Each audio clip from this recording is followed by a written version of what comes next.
What's up, guys? This is Wes with Sincity Tactical. Obviously, we had some technical difficulties. We had to restart the show. Um, of course, my favorite part was the Rob doing whatever he was doing to check his boundaries there. We are going to restart basically from the beginning. So, anybody who didn't jump on earlier will be able to see everything. Everybody who did see it, I apologize. You're going to have to watch the Pro 2A news again. But we're going to move into Griff with the patriotic message. That is not Griff. All right. Anyways, technical issues aside, again, our patriotic message is brought to us today by Ellen Fields, a sci-fi author, and she has to say, "Never let the sacrifices of others be for nothing by doing nothing." And with that, we'll be going to Rob for the 2A news. Good evening, everyone. Welcome to 2A News. This week, the Second Amendment Foundation warned the Biden administration that if it steps over its legal authority with any executive action or order regarding the constitutionality protected right to keep and bear arms, legal action is a certainty. President Joe Biden has announced what an administration official calls an initial set of actions on gun control that include both executive and legislative action. His proposals will cover so-called ghost guns, a proposed national red flag law, and incentives to the states to adopt similar state-level measures and change the designation of stabilizing braces, which are used by many shooters on AR-15 type semi-automatic pistols. The devil will be in the details, acknowledged SAF founder and executive vice president Alim Godaleb. Our legal team will review them, and we are prepared to file suit if Biden and his administration steps over their legal authority.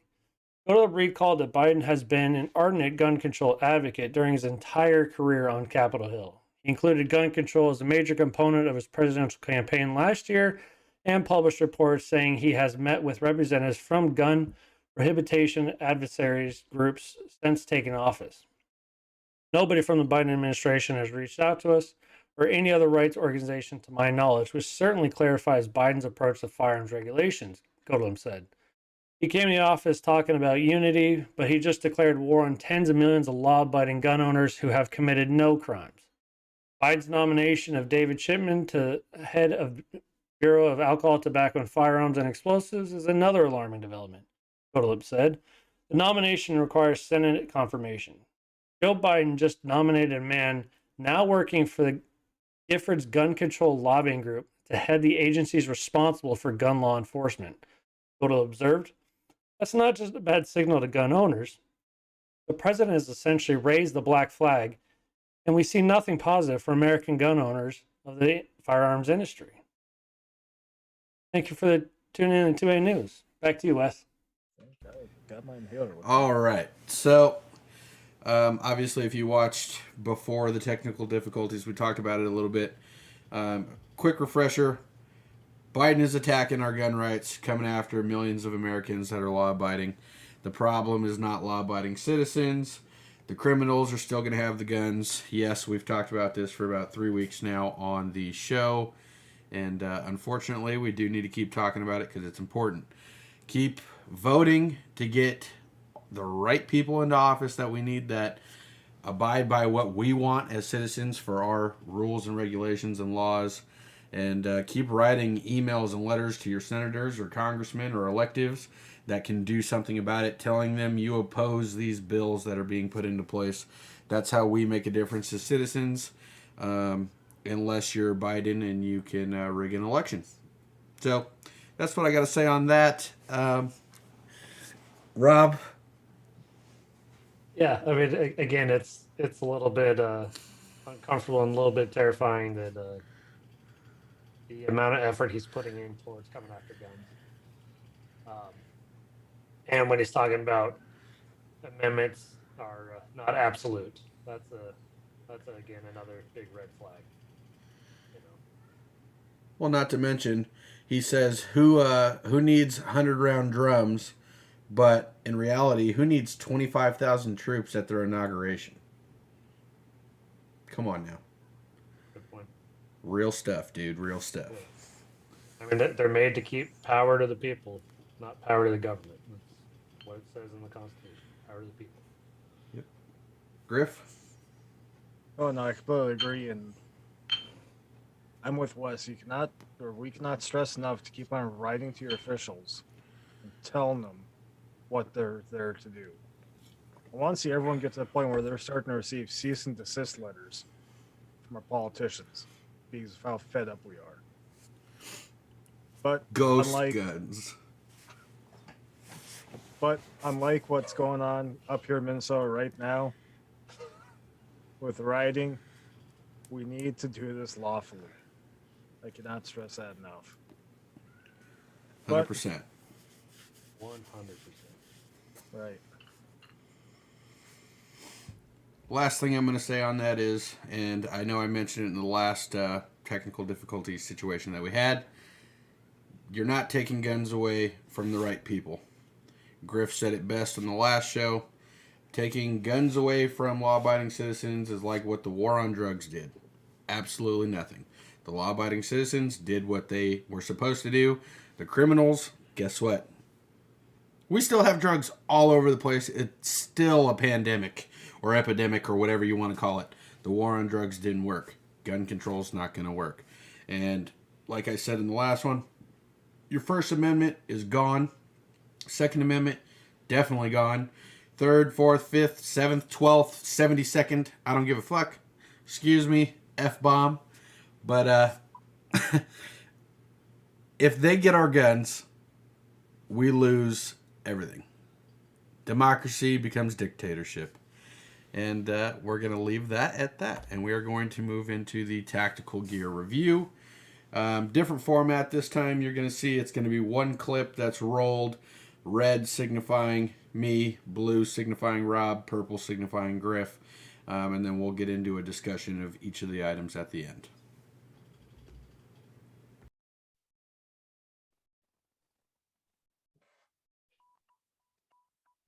Oh, yeah, this is for you. So what's the rotation going to be?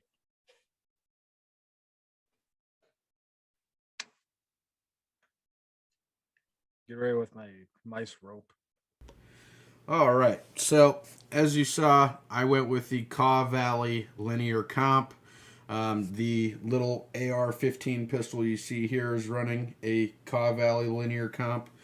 What it does is basically it's the closest thing to a suppressor that you can get legally without having to do a tax stamp. Does it quiet the gun a little bit to you directly, but ultimately it's not going to shift sound in decimals. What it's going to do is take that gas that's being formed after you fire your projectile out of the front of the gun to help with muzzle rise and keeping your gun solid, but it's also going to direct sound and flash and everything else away from you.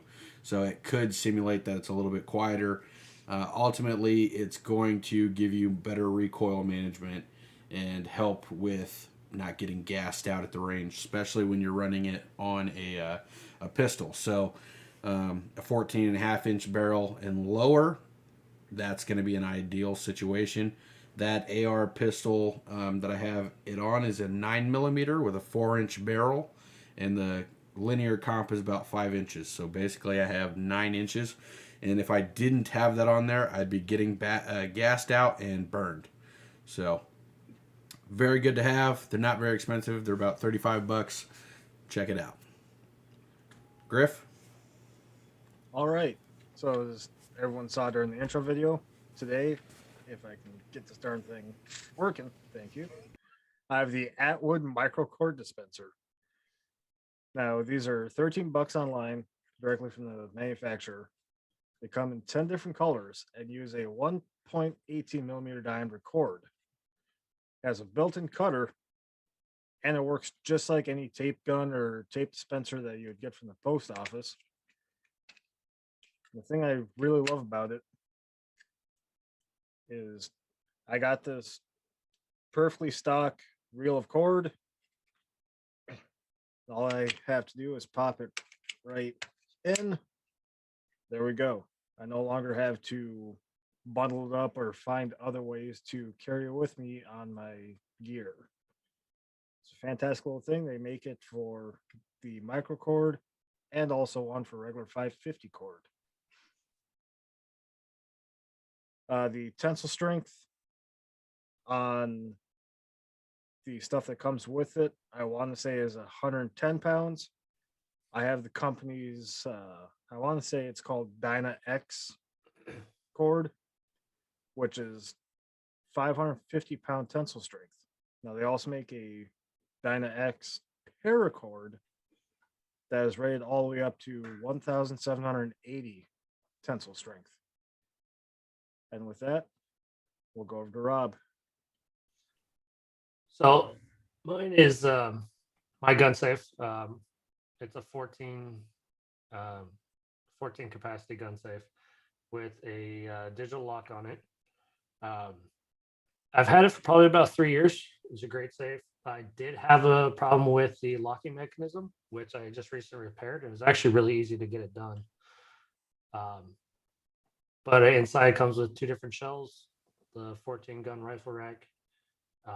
It actually has a built-in outlet inside of it. So if you have something that needs to be charged, I don't know, like an emergency phone or anything else, it does have a built-in charger inside of it with USB ports, which is pretty cool. The lock is powered by a 9-volt battery, and it's pretty cool. Absolutely. So I do have questions about the cordage and the safe. So the cordage, it almost looks like one of those like Christmas wrapping masking tape type of cutters. Is that like shipping tape? Yeah, it looks like a Exactly. thing of shipping tape, but it's for a cord. And Now- y'all can see the built-in cutter in there. Yeah, Or how material. does that stay wound up? Is there a way to? So Okay. right now I have it loose, Yeah. and it just tucks right into a little notch right in the front. Okay, cool. So it's not going to come unwound in your backpack or anything like that. Mhm. Cool. Well, that's pretty sweet. I mean, that's a lot more cord than I think you're going to carry with regular 550 cord at one time, or at least like lengthwise. And being I did compact. forget to mention, this spool currently has 75 feet of cord on it. Yeah, I carry like 6 to 8 feet of paracord in any given bag that I take with me, which is enough to make like a lean-to or to tie up food up into a tree so animals don't get it or something. But 75 feet, there's a lot of stuff you could do with that, so that's pretty sweet. And then the gun safe. So it's an actual safe or it's a cabinet? Because I think that's important to address. It is a safe. It's a fire safe. Has four pins to it on the lock. One on top, 2 on the side, and 1 on the bottom of the door. Okay. Do you have it mounted like to the ground or to studs or something like that? Or is it just, it's heavy, so good luck trying to get it out type of thing? Yeah, I mean, it's a pretty heavy safe, especially for its size. I mean, it's not that big of a safe, but it is pretty heavy for its size. I don't have it bolted down to anything. I mean, I just moved into this house, and I can't get it up the stairs. And ground floor is just solid concrete, so I don't really have any way to, anchor it in. But eventually, I'm going to get something to put in the garage. There you go. It'll be a lot better. Cool. I like it. Anybody else got any other questions? Actually, that linear compressor you put on yours, that's the same one we put on my latest build, is it not? Yes. Yeah, so I had you put a Caw Valley linear comp on it because of the same thing. So that one that I built you with the barrel length that it has, if you just put like a regular A2 bird cage or something like that on it, you are going to get gassed out. It's going to be loud. Regular ear protection it's going to do its job, but it's going to be ineffective at best. It's going to be extremely loud. You're going to be breathing in a bunch of gunpowder and gas and stuff. Plus, the recoil can get kind of stupid when you have a shorter barrel and and no way to direct that gas. So yes, that's what we put on there. The 9mm ones are actually made out of like a thin aluminum. The 500 steel. The 5.56 223 is it is made out of steel, so it's stronger because that cheap That's the aluminum one one that's on the online. 9mm will blow up. Yeah. So definitely good to have. I think Griff runs compensators too on his competition rigs, if I'm not mistaken. I do, and I do have a question on the compensator, and I'm not looking for a direct answer, but do you know if, off the top of your head the bore sizes that they offer, other than 9 mil and 22? Yeah, so 9 mil, 22, 308, Okay. and I believe 7.62 by 39 Which would as also well. be 30 caliber. Yeah, which is also Cool. 30. Yeah. Right. Cool. I've been looking for something for a 300 blackout build that's been in the works now for 2 years. Well, there you go. One thing I will say though, and I don't know if this pertains to no, because it didn't pertain to Rob's. I didn't have to do an adapter on the 9mm barrels. The thread rate is like 1/26 or 28 or something like that, or 1/36, and I need to get an adapter from 1/36 to 1/28, so then it'll actually thread on. But a regular 5.56 barrel or up, I believe, is 1/28 on the thread, so you shouldn't have an issue there. But the adapters are like $4 if you do. I think that was just a bad luck of the draw for your barrel. Every other 9 millimeter barrel I've ran into has been 1/2 by 28, just like regular 5.56 ones. Yeah. Okay. Well, yeah, I might have gotten. Well, my barrel's a New Frontier barrel. They make their own, so I don't know if they chose that thread pattern for whatever reason. But yeah, I believe they go up to 308 is the max. So. Cool. All right. Well, we're gonna move right into Rob with the Red Button News.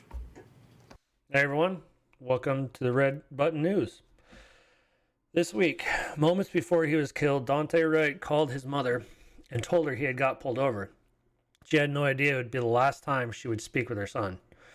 The 20-year-old needed to get insurance information. His mother, Katie Wright, said, I said, okay. When the police officer comes back to the window, put him on the phone and give him all the insurance information, she said.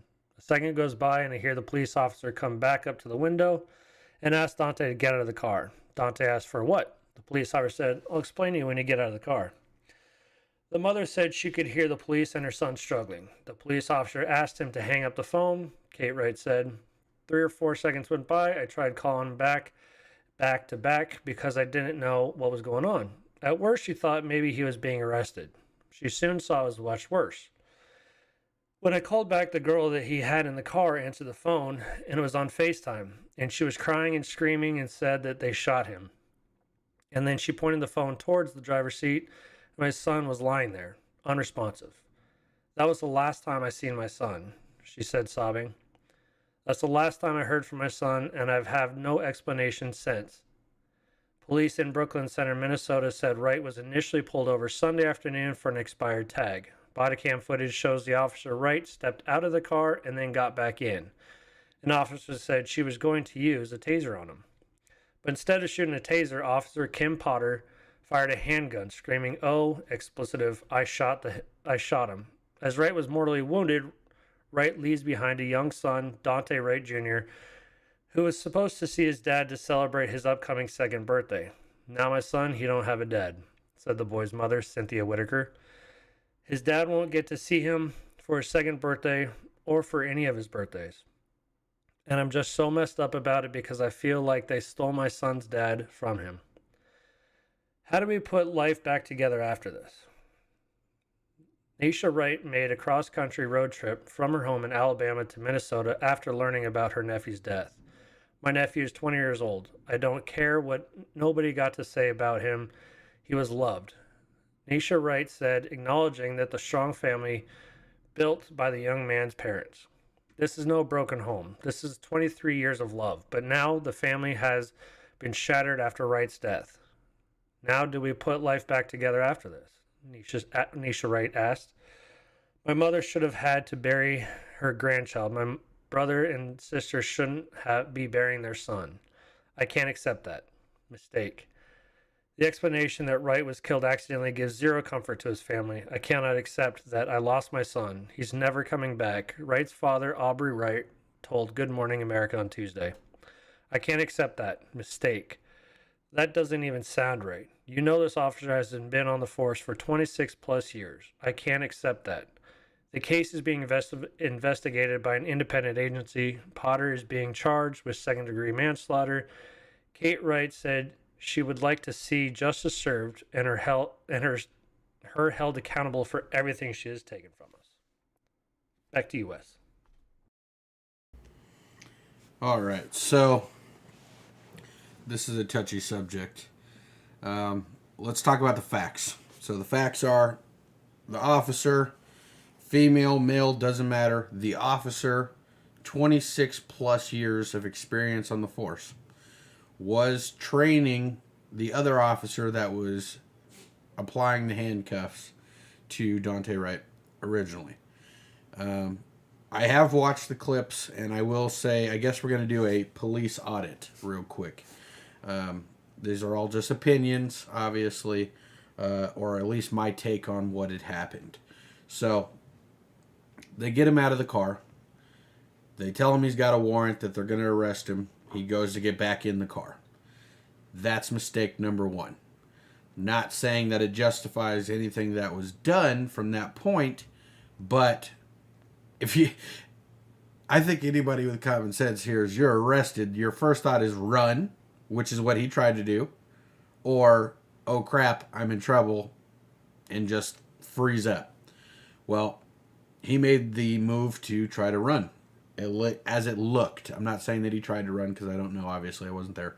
But for me, my first thought, if I was in the officer's shoes, is A, you got in the car, you're either A, trying to flee, or B, trying to get your hands on a weapon to cause harm to me. That would be the first two thoughts going through my head. And to be honest, the first real thought going through my head is, oh no, he's getting a weapon. Right? So now you have to take in the cops' thoughts on the situation. I am training somebody who is new, hasn't been around this. So there is already stress that's being applied to the situation. Not to mention him jumping back into the car and resisting arrest the way that it was. From the sound of the officer's voice, it doesn't sound to me like she intentionally was like, oh, I'm going to shoot him. You know, and I truly believe that cops are not trying to put themselves in positions like this on purpose. They know that every single step they take, especially in Minnesota, you are getting filmed. One way or the other, you're on a camera and there's a microphone going. Regardless if it's your body cam footage or a store's camera outside or the person sitting next to him with a cell phone. You're getting scrutinized for every decision you make. So, do I believe that this happened intentionally? No. Do I think it's tragic? Yes, absolutely. Do I feel like this would have been prevented if he did not try to get in the car? Absolutely. If he would have allowed them to just handcuff him and put him in the back of their car, this probably wouldn't have happened. I'm not justifying the situation. Now, I'm going to speak devil's advocate a little bit here.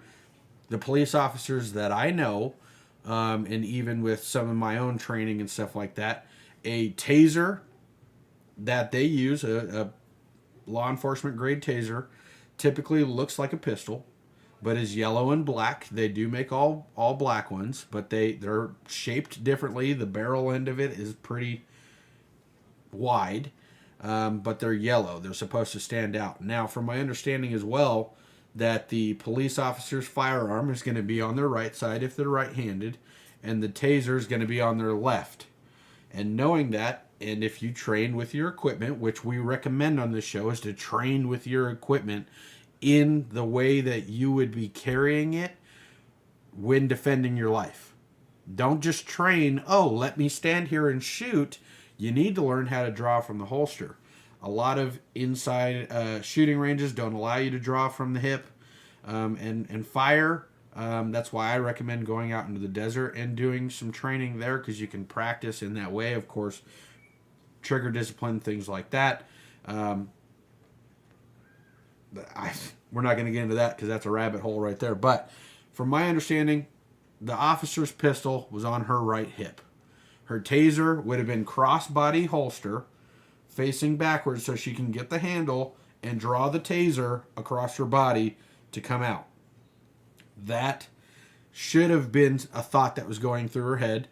But at the same point, if you're in fear for your own life, they've done studies where, they put somebody through a traumatic stress environment and make them try to remember a color or make them remember a sentence or something that they saw in an image, and what they recollect from it is completely different than what actually happened. This happens all the time. There's studies that show this all the time. But there should have been more training involved, I believe, on both ends. Just because you have 26 plus years experience in your craft doesn't mean that you're going to be perfect at all times. And that's why it's a perishable skill. If you don't practice, you lose it. And of course, you have to practice in a stressed out situation. I try to create stress situations with music. I'm not trying to do a bunch of crazy things going on while I'm shooting, because that's not safe. But to have headphones in underneath my ear pro and play a very heavy metal or very energetic type of music, it gets the heart going. Makes me learn how to slow down under stress. Griff, your thoughts? Well, first off, I completely agree with training under stress. That's why I'm such a advocate for competition shooting. Is once the buzzer goes off, well, to make a long story short, we call it the idiot buzzer for a reason. But I kind of want to bring forth some scary news that's come out after this, and also rub the nose in the puddle. We'll start off with that by saying, if y'all want to defund the police, well, this is exactly what's going to happen. We're going to have these untrained officers out there pulling stuff like this. But ever since this came out, I know for certain in this state they're talking about it, of disarming the police, only equipping them with tasers, and even stripping the National Guard of their arms. So while we're going to have a useless National Guard and officers with a taser, that'll be real effective, because those work 100% of the time, especially in a Minnesota winter where everyone's wearing 5 different layers in a large down jacket. Not to mention, how many drug addicts have you seen take tasers to the face and still get up and keep coming at the officers? You know what I mean? Right. Well, like when we were chatting privately yesterday, when I had my buddy with me, he went to high school with me, and we had a on-site police officer at all times.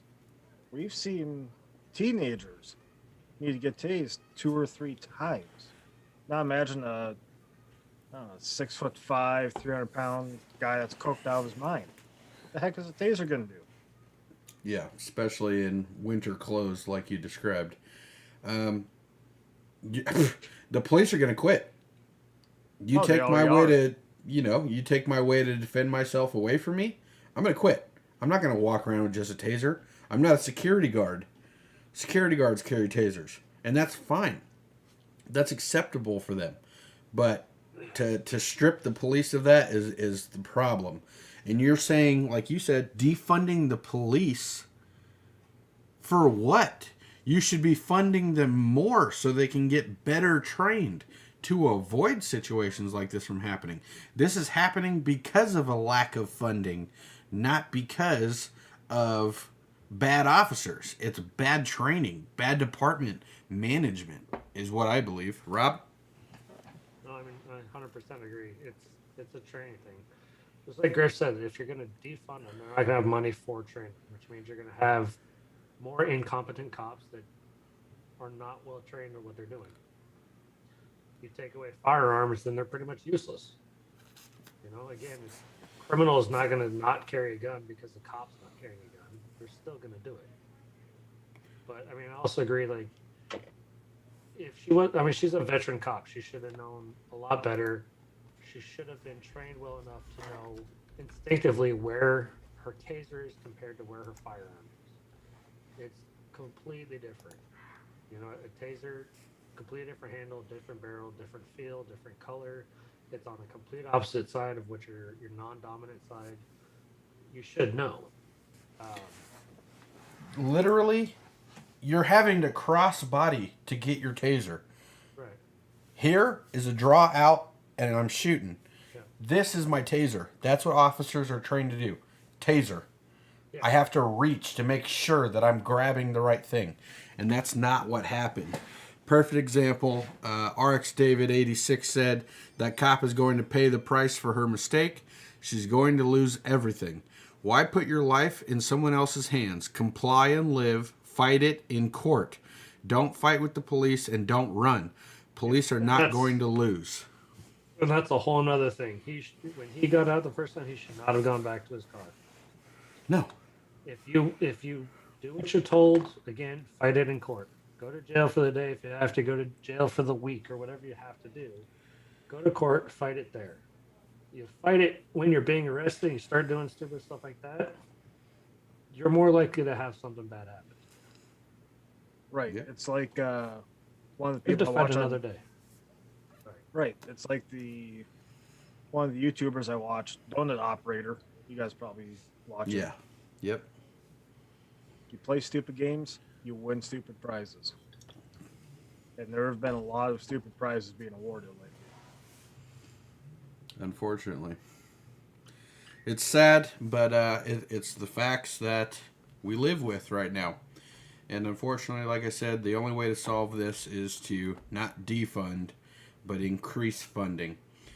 I believe by increasing funding and getting proper training done more frequently for these officers is going to make a huge difference on how they actually police.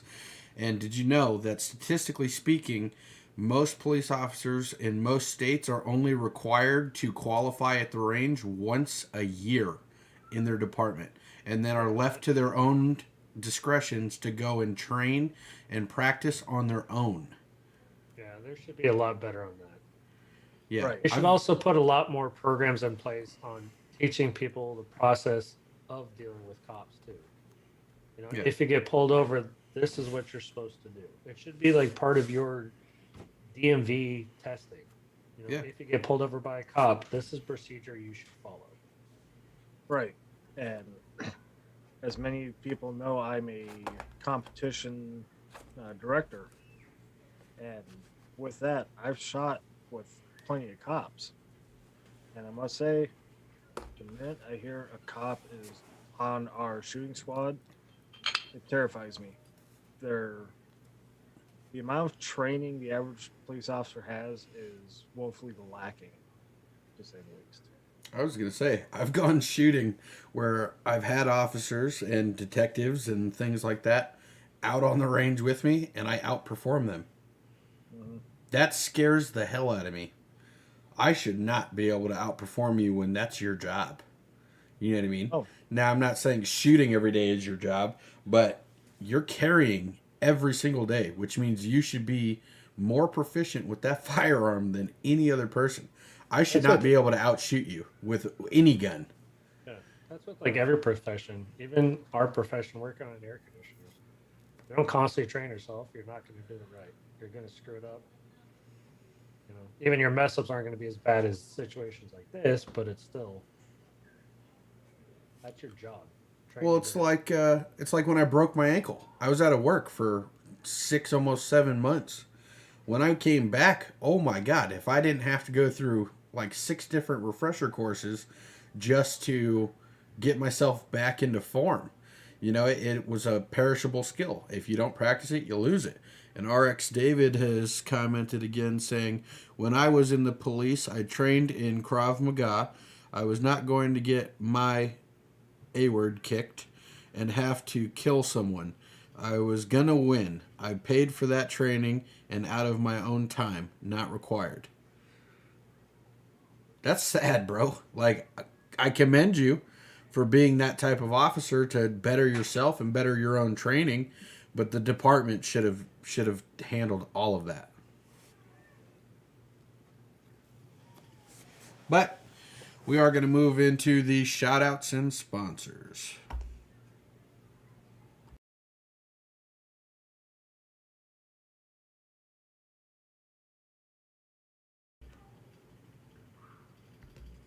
All right. So I want to shout out Wendy from Sight Shooter. She's a personal firearms instructor out here in Las Vegas. Unfortunately, I think some of our police officers may need to reach out to get themselves some proper training. They teach basics in firearms, advanced in firearms, clearing houses, things like that. Self-defense classes, you can find her at sightshooter.com. Tell her Wes, Rob, or Griff from Sincity Tactical sent you, and she might give you a nice little package. Secondly, I want to thank Tac Pack, where it's a monthly subscription service. You get a box of tactical gear once a month. Comes with about 5 or 6 items, and if you use our code Sincity Tactical or SC Tactical, you'll get a free mystery grab bag with your first order, which is a bunch of little smaller items from previous boxes to enhance your first month's box. And I want to shout out a soon-to-be new sponsor to the show. As you guys saw, I've been smoking cigars on the past couple of shows. I want to thank Las Vegas Cigar Outlet off of Sahara. They will be soon sponsoring the show. Provided me with a very nice humidor and about 25, a bundle of daily cigars to smoke and some premium ones as well. Check them out. Once again, you can say Wes, Rob, or Griff sent you from Sin City Tactical, and Roger or JJ will give you a nice discount when you go in there if you're into cigars. But we are going to move into Griff for his shoutouts. All right. And as usual, I like to shout out G3 at g3survival.com, the finest handmade leather goods for firearms on the entire market. Whether you're looking for grip wraps, magazine wraps, foreign wraps, cheek wells, he does have new 2-finger and 3-finger straps for your forend. We are constantly coming out with new designs. In fact, 2 days ago, he sent me an email to produce another tool for him. So please be on the lookout for anything new on his website. And I'm going to do a little shameless self promotion here saying check out our merch store at cincytactical.xyz or cincytacticalmn.xyz. And also, if you could, swing by our Patreon and check that out. Every little bit helps the show and helps us grow bigger and better. Rob, what do you have for us today? Well, I'd like to throw a shout out to 702 HVAC guy. If you're all down to watch some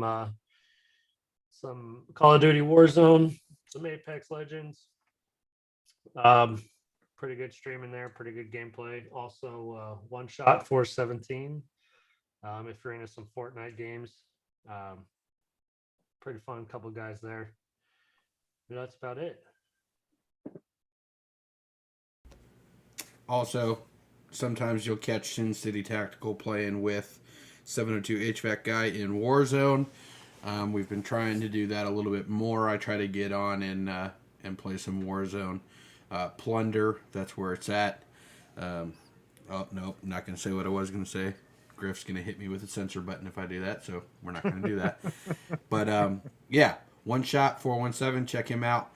I can't play Fortnite. I can't build and do all that editing stuff while trying to play, but I do enjoy watching it, and he's probably one of my favorite ones to watch, so check them out.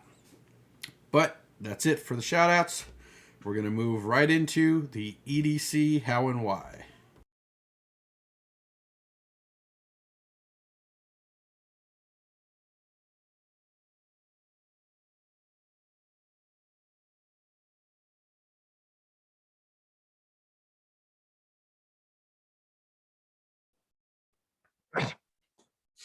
All right.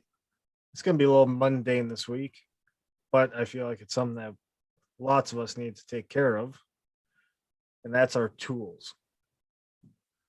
I'll be the first one to admit I am extremely negligent when it comes to caring for my tools.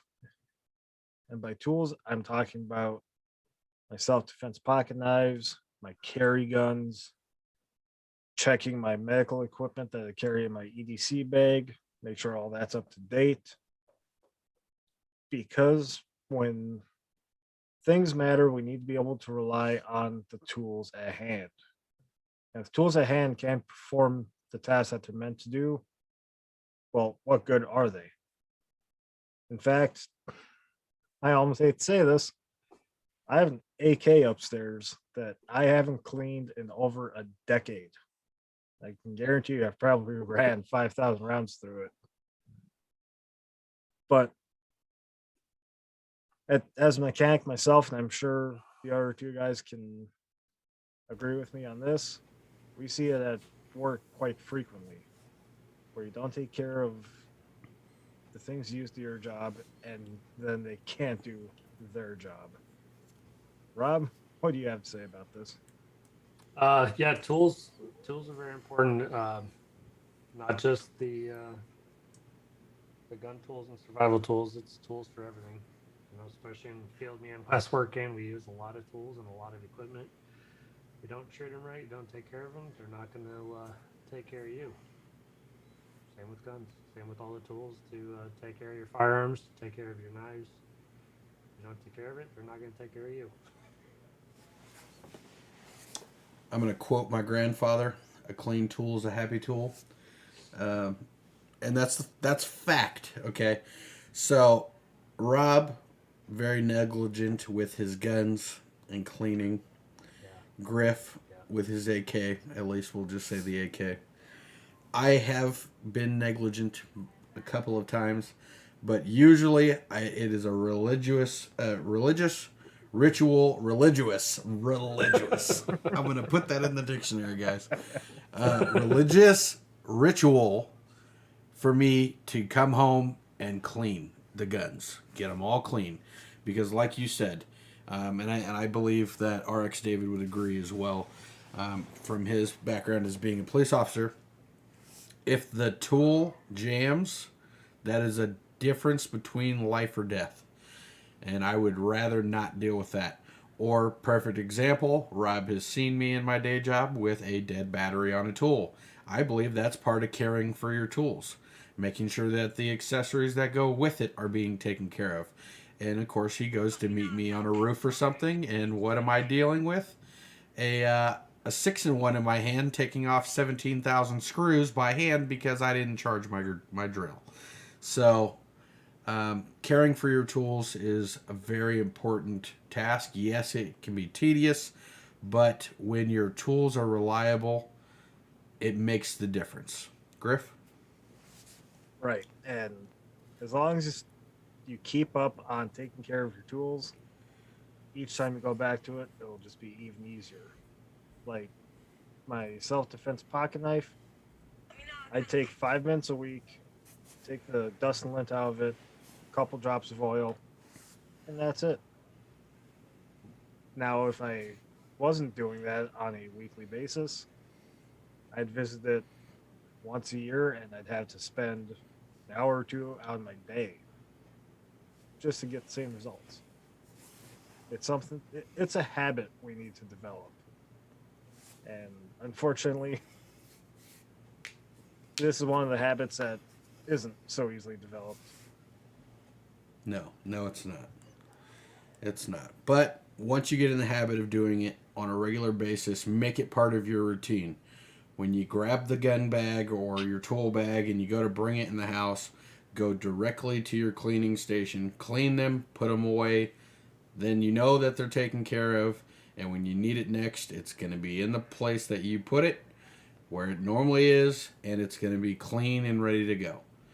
Having a tool that isn't charged or isn't ready to go is the worst thing ever, especially when you're 25 feet in the air, it's 180 degrees and hell outside, and you swear the devil's looking down on you, and you have a stupid 6-1 in your hand because you didn't charge a drill. You're going to regret life, I'm telling you. So, yeah, that's it on that. Here many times. And we are going to move into the ending of the show here.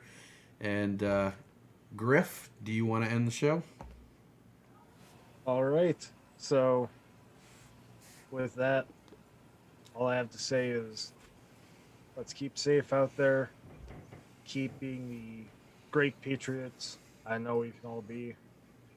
And for all of us up here in Minnesota, especially, but for everyone else around, stay vigilant. And I'd like to see y'all back next week. And for Vegas, we'll catch you on the next one. We out.